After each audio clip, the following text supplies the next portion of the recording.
വചനം പറയണത് പോലെ സാത്താന് നിങ്ങൾ അവസരം കൊടുക്കരുത്. ഞങ്ങൾ കൊടുക്കണില്ല.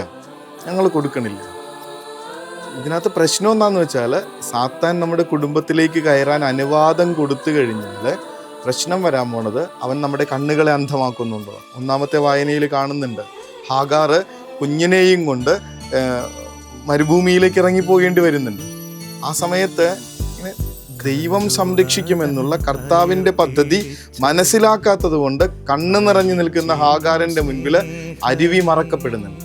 അവിടെ വെള്ളമുണ്ട്, പക്ഷെ വെള്ളം കിട്ടുന്നില്ല എന്ന് പറഞ്ഞ കരയണേ. Satan versus the plan of God, അതാണ് ശരിക്കും നടക്കണേ.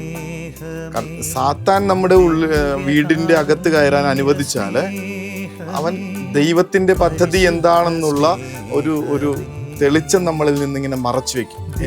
എൻ്റെ കുടുംബത്തെക്കുറിച്ച്, എൻ്റെ ജീവിതത്തെക്കുറിച്ച് എൻ്റെ കർത്താവ് പ്ലാനിട്ടിരിക്കുന്നത് എന്താണെന്ന് അവനിങ്ങനെ മറച്ചു കളയും.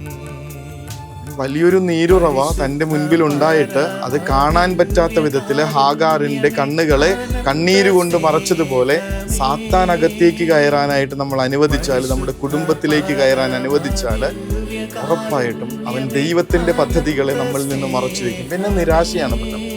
എൻ്റെ ദൈവം എനിക്ക് വേണ്ടിതാ, നിനക്കായിട്ടൊരു പദ്ധതിയുണ്ട്, അത് നിന്റെ നാശത്തിനുള്ളതല്ല, നിന്റെ ക്ഷേമത്തിനുള്ളതാണ്, നിന്റെ ശുഭകരമായ ഭാവിക്കുള്ളതാണ്, പ്രത്യാശയുടേതാണ് ഈ പദ്ധതി എന്നൊക്കെ കർത്താവ് വാഗ്ദാനം ചെയ്തിട്ടുണ്ട്. അതെല്ലാം ഇങ്ങനെ മറച്ചു വെച്ചാൽ പിന്നെ നമ്മൾ നിരാശയിലായിരിക്കും ജീവിക്കാൻ.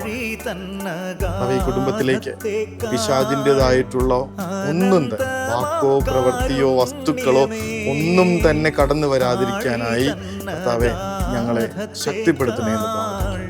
പലതിൻ്റെയും പിന്നാലെ പോയിട്ടില്ലേ നമ്മൾ? സാത്താൻ്റേത് മാത്രമായിട്ടുള്ള പല വാക്കുകളും ഉച്ചരിച്ചിട്ടില്ല. നമ്മുടെ ബന്ധങ്ങളിൽ പോലും ഈ സാത്താൻ്റെതായിട്ടുള്ള പിശാചിനെ പ്രീതിപ്പെടുത്തുന്ന വിധത്തിലുള്ള കാര്യങ്ങൾ ചെയ്തിട്ടില്ലേ നമ്മൾ?